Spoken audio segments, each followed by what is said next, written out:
그다음에 일본의 위협 인식 변화가 있는데요.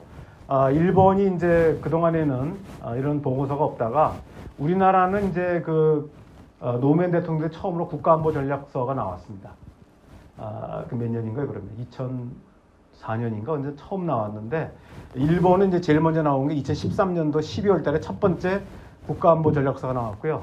2022년 12월에 기시다 정부 때 두 번째 전략서가 나왔습니다. 근데 여기 보면 명백하게 정세 인식 변화가 있습니다. 약 9년 만의 변화인데, 보면 이 당시만 해도 여기 색깔이 그죠? 여기 첫 번째 보면은 2013년도만 해도 제일 위협은 북한이었습니다. 영내 안보에 대한 위협이 질적으로 심화되고 있다라고 해서 북한을 제일 위협으로 놓고 두 번째 위협이 중국입니다.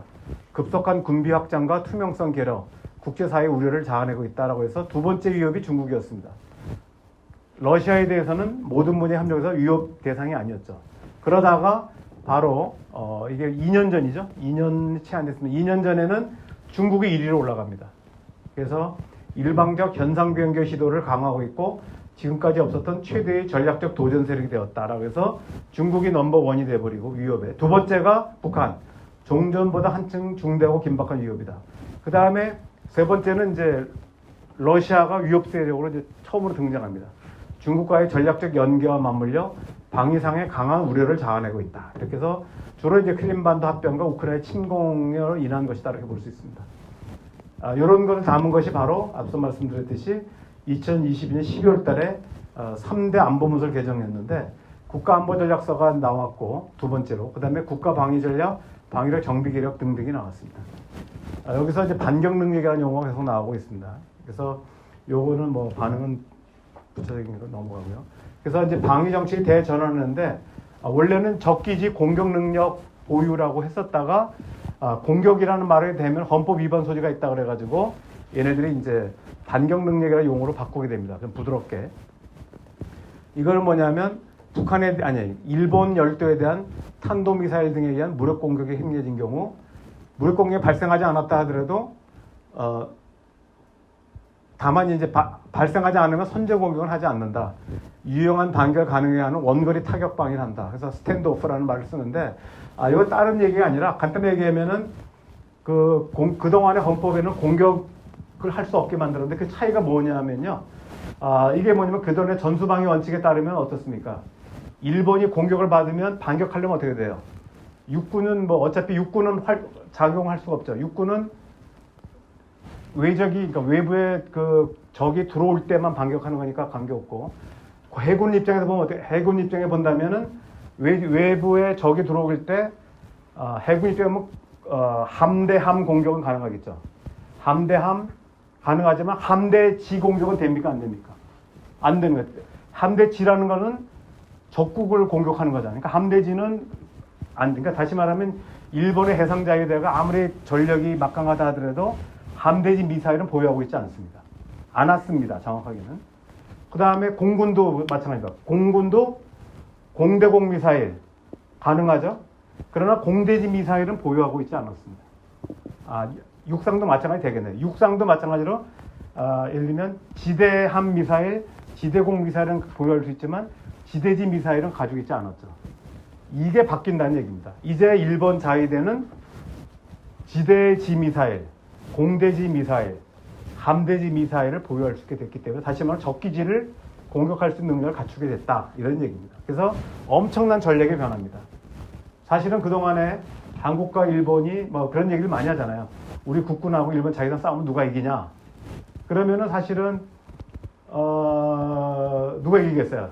일단 전투 자체는 해상이나 공중에서 하면 우리가 불리하지만 그러나 장기적으로 가면은 뭐 상륙하거나 뭐 하면은 일본은 어쨌든 우리 땅을 공격 못하니까 그동안에 우리가 장기적으로 가면 이길 수 있다라고 하는데 문제는 이제 지금 달라졌다는 거예요. 일본이 공격할 수가 있다는 거죠. 우리 만약 한국과 전쟁이 일어나면 북한 특히 이제 북한을 상정했을 때 북한을 공격할 수 있다는 얘기입니다. 그러니까 지대지, 함대지, 공대지 미사일을 보유할 수 있게 됐다. 이렇게 이제 말씀드릴 수 있고요. 그래서 여기에 따르는 여러 가지 이제 미사일들이 나오죠.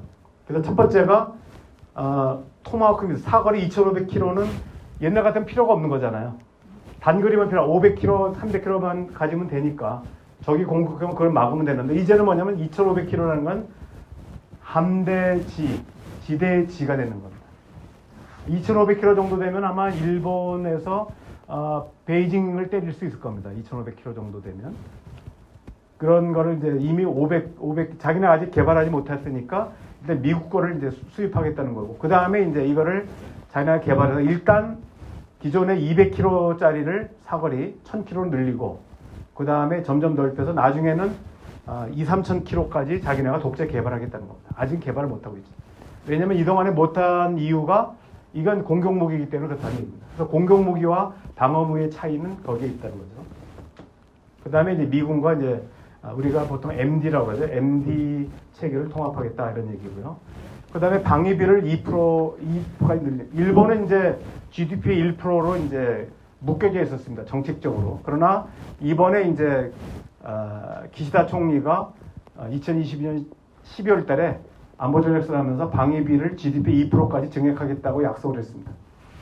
실제로 그럼에도 불구하고 일본의 군사력 지수를 보면 글로벌 파이어파워 인덱스를 보면은 미국, 러시아, 중국, 인도까지는 그대로고 한국이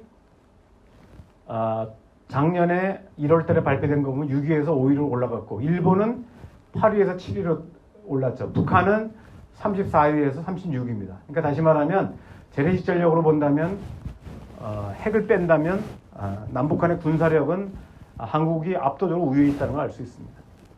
국방 예산으로 보면은 여기 보시면은 일본은 397억 달러에서 530억 달러로 대폭 늘기. 아까 말했듯이 이제 10년 동안에 5년 동안에 2% 2배로 늘리다 보니까 엄청난 빠른 속도로 늘고 있습니다. 그러니까 2023년 작년만 해도 우리가 일본보다 방위비가 더 많았습니다. 그러다가 금년부터 일본이 역전하기 시작했죠. 그래서 앞으로 뭐 계속 늘어나갈 거라고 보고 있고 북한 같은 경우는 45억 달러에서 35억 달러. 정말 초라하게 그지없습니다. 우리나라 국방 예산의 10분의 1도 안 되죠. 자, 일본이 이제 사업은 이런 등등의 사업을 계속 하겠다는 것이고, 다만 우리가 이제 당장 그러니까 일본이 군사력화가 됐다라고 하는 얘기도 있으면 꼭 그런 건 아니다라고 할 수 있는 게 일본은 뭐냐면 이런 어떤 그 지속성 강인성 그래서 사령부의 지하화, 자위대원의 위생기능 강화, 그 다음에 방위 생산 기반 연구개발 기지 교육 훈련 여기에 보면 많은 돈이 무기 구입하는 데 쓰는 게 아니라 이런 어떤 그 기반 시설 증강에 많이 쓰게 됩니다. 우리가 보면 5년 동안 한일 국방비를 보면 우리나라에서 보면 우리나라에서 이게 여기 어디 나오지 않았나? 그러니까 여기 나온 게 있습니다. 이 2019년부터 23년까지 중기 방위력 증강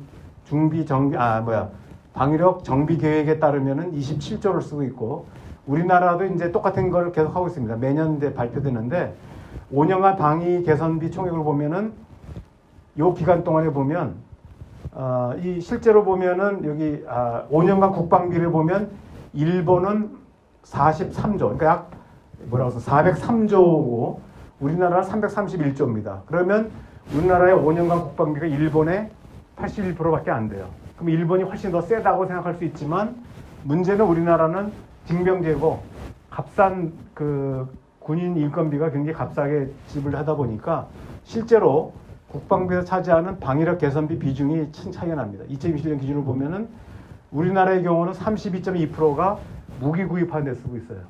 반면에 일본은 무기 도입하는 데 쓰는 거는 17.9%밖에 안 되다 보니까 요 금액을 81%지만 계산해 보면은 우리나라는 무기 도입에 쓰는 비용이 105조고 일본은 73조밖에 안 됩니다. 그래서 아직은 이 군사력에서는 우리가 아직 우위에 있다 이렇게 볼 수가 있습니다. 그 다음에 방위 정책에서 보면은 군산복합체 해체와 복원, 그 다음에 이제 그 여러 가지 일본의 이제 무기 수출 3원칙인데 일본의 경우는 우리가 보통 방위 산업 얘기를 많이 하지만 일본은 이제 무기 수출 3원칙, 다시 말하면 금지 원칙입니다. 금지 원칙 때문에 사실상 방위 산업이 클 수가 없었어요. 그게 이제 1967년 사토 총리가 무기 수출 3원칙, 공산권에는 수출하지 않는다. 유엔 결의에 의한 국가에 대해서는 금지 국가에는 수출하지 않는다. 분쟁 당사국에는 무기 수출하지 않는다라는 3대 원칙이 있었습니다. 그러다가 67년도에 미키 내각에서는 아예 모든 무기 수출이 금지된다고 해서 확대 해석을 했습니다. 그러나 낙하선회가 들어가고 조금씩 반해서 미국에 대해서는 무기 기술을 줄 수 있다 이렇게 됐고요. 그러다가 노다 내각 때는 처음으로 44년 만에 무기 수출 3원칙이 대폭 완화되고 아예 이제 아베 내각이 들어와서는 무기 수출 3원칙 폐기가 됩니다. 이름을 바꿔서 방위 장비 이전 3원칙을 제정해서 이런 허용을 하는 원칙이 있다가 마침 금년입니다. 금년 4월 10일 미일 정상회담에서는 오히려 미일 방위 장비 공동 생산책을 강화한다고 약속을 해서 오히려 이제는 일본이 본격적으로 방위 산업에 뛰어들 채비를 하고 있는 것이죠. 이 부분은 이제 아마 우리 한국의 방산 수출도 상당히 영향을 미친 거로 보입니다. 또 하나에 보면은 이제 미일 안보 방위 협력 지침이 있는데 아까 말씀드렸듯이 미일 안보 협력 지침을 통해서 일본이 전쟁할 수 있는 국가로 점점 바뀌게 되고 특히 전수방위 원칙, 일본이 공격당했을 때만 방위에 나선다는 원칙에서 이제는 주변 국가의 전쟁이 일어나더라도 일본이 개입한다는 얘기가 됩니다. 그래서 여기 보면 한반도 유사시 미군 지원을 상정한 주변사태법이 있었는데 이거를 이제 중요 영향사태법으로 확대 대변하고요. 그래서 미군뿐만 아니라 타국군도 지원 대상에 추가했습니다. 그러니까 유엔군의 증원도 염두에 둔 것이라고 볼 수 있겠죠. 또 하나는 주일 미군 기지나 괌, 대만이 공격받을 때 최소한으로 집단적 방위권을 행사할 수 있다 해서 존립위기 사태법이라고 얘기하고 있습니다. 그래서 이 부분이 굉장히 이제 이게 논란이 됐던 부분입니다. 제가 이 당시에 일본에 가 있을 때 이게 통과되는 걸 봤는데 이때 아베가 직접 TV에 나와서 설명하는데 옆집에서 불이 났는데 그냥 놔두면 그 불이 우리 집에 옮겨올 게 분명한데 어떻게 우리가 가만히 보고만 있느냐. 그래서 옆집에 불이 났을 때 우리가 가서 불을 같이 꺼줘야 된다라고 하는 식으로 설명하면서 실제로 집 불난 모형을 가지고 이렇게 설명하고 있었습니다. 그게 바로 주일 미군 기지, 괌, 대만처럼 옆에 있는 국가들이 공격받을 때는 존립위기 사태법에 따라서 일본도 개입한다는 얘기고요. 그 다음에 센카쿠 열도 등 일본 영토의 공격 실행 및 조짐에 대해서 반격할 수 있다. 이거는 이제 바로 적기지 반격론의 근거가 됐습니다. 무력 공격 사태법. 그 다음에 기타 이제 국제 분쟁에 일본이 국제 평화 활동을 할 수 있다 이런 얘기입니다. 그 다음에 미일 안보조약 5조에 따라서 이거 중요한 부분인데 원래 센카쿠 열도는 이제 무인도구 따라서 그동안에는 일본의 요청에도 불구하고 미국은 미일 안보조약의 적용 대상이 아니다라고 주장을 했습니다. 그런데 일본이 계속 요구를 하게 되니까 2023년 1월 달에 외교 국방 2+2 회담에서 처음으로 이 센카쿠 열도가 일본 미일 안보조약에 적용돼서 된다고 얘기했고 금년 4월 10일 미일 정상회담에서도 중일 분쟁 지역의 센카쿠 열도에 대해서 미일 안보조약에 적용된다라고 해서 만약에 대만 문제뿐만 아니라 센카쿠 열도를 둘러싸고 일본과 중국이 무력 충돌할 경우 미군이 개입할 수 있는 근거를 이제 확보했다고 볼 수 있습니다. 혹시 여러분들이 시민언론 민들레를 보시는지 모르는데 오늘 제가 쓴 글이 독도 문제를 다뤘는데 바로 이 문제를 다뤘죠. 그러니까 센카쿠 열도에 대해서는 무인도입니다. 이게 미일 안보조약에 적용되는데 독도에 대해서는 한 번도 우리가 요구한 적도 없고 적용되지 않는다는 거죠. 이런 문제들을 이제 비교한 글을 이제 칼럼을 제가 오늘 게재한 바가 있습니다. 그 다음에 아까 말씀드렸죠. 이게 이제 자유롭게 열린 인도태평양 구상에 따라서 요 그림이 굉장히 공을 들인 그림입니다. 이거 하는데 몇 시간 걸렸는데 뭐 결과로 보면은 당연한 것 같지만 사실 이제 요거를 어떻게 입체로 그리기 위해서 굉장히 노력했는데 여기 보면은 미국, 일본, 인도, 호주 간의 쿼드가 있고요. 미국, 호주, 영국의 오커스, 그 다음에 한국, 일본, 미국의 한미일 안보협의체, 그 다음에 미국, 일본, 필리핀의 안보협의체. 그래서 네 가지의 구도가 격자형 전략 구조를 만들고 있다 이렇게 얘기하고 있습니다. 그래서 여기에 이제 원래 이제 5IG도 포함시키려고 했는데 여기에는 이제 필러 1에는 이제 일본이 참가할 수 없게 되어 있기 때문에 5IG라고 해서 정보 공동체입니다. 이거는 이제 그 앵글로 섹슨족들이 이루어진 미국, 캐나다, 영국, 호주, 뉴질랜드 5나라만 정보를 공유하고 있습니다. 고급 정보를. 일본도 여기 끼고 싶어가지고 애를 쓰지만 일본은 못 들어가고 있고 다만 필러 2에만 이제 참가를 허용하고 있다 이렇게 볼 수 있습니다. 자, 이시바 정권이 출범했죠. 이시바 정권은 정치적인 성향은 중도 온건파고 극우파인 아베의 정적이라고 할 정도로 2번이나 그 자민당 총리 그 경선에서 졌습니다. 그 이후에도 계속 아베를 비판하고 있는. 그래서 사실은 이제 그 이시바가 당선되기 어렵지 않겠냐라고 했는데 이번에 극적으로 아베가 사망하고 아베파가 4개로 분열이 됐는데 그 중에 이제 고이케라고 이제 그 여자인데 굉장히 강경파거든요. 아베 노선을 적극적으로 더 극우적으로 계승한 후보랑 경선에부터 1차에서는 이제 고이케가 이겼고 2차에서 이제 역전을 해가지고 이제 이시바가 이겼습니다. 그래서 여기 보면은 위안부 강제징용에 대해서는 한국이 납득할 때까지 사죄해야 된다고 해서 굉장히 한일 관계가 온건한 입장을 얘기했고 야스쿠니 신사의 참배에 반대하고 있습니다. 그러나 한일 관계는 온건파지만 국방 문제는 강경파입니다. 이 사람이 이제 여기 별표시 있는데 여기 보면은 워낙 작은 금년 9월달에 그 Foreign Policy에 게재한 글입니다. 여기 보면은 아시아판 나토 창설을 주장하고 있습니다.